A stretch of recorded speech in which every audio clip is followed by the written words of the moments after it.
co-founder of DEGW and director of the Academy of Urbanism.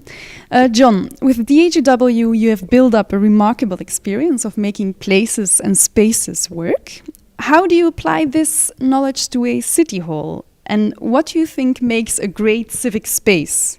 Why do some civic buildings perform better than others? And what are the keys, according to you, to successful public buildings? Let's start with what is a city hall. There are a few absolutely special spaces in a city hall, which would be things like the council chamber, the big space where people could meet. But then it's generic space. It could be in a regular office building, the administrative functions. So in a way, we don't necessarily need a city hall in the old way of a huge single building with everybody in it. It could be the idea of a city hall and then distributed. So when you asked what makes the success of how did we build up spaces and places, the first thing was always to ask the question, what sort of spaces do we need to make the appropriate places to do the things forever that particular institution needed?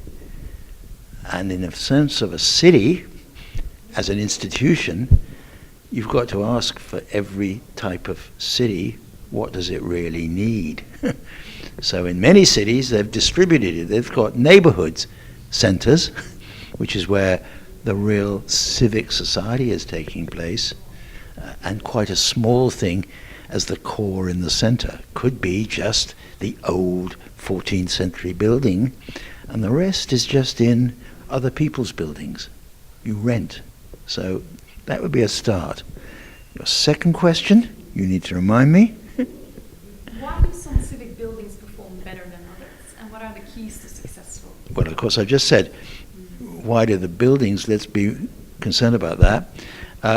If you've built yourself a huge big building, it's going to perform better than others, not because it's going to just perform as a civic building, but it's going to allow you to change as an organization.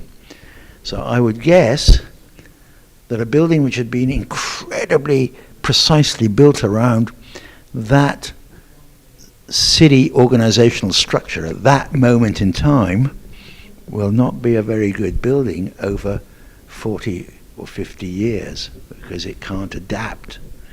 So that's really what influences that, I think.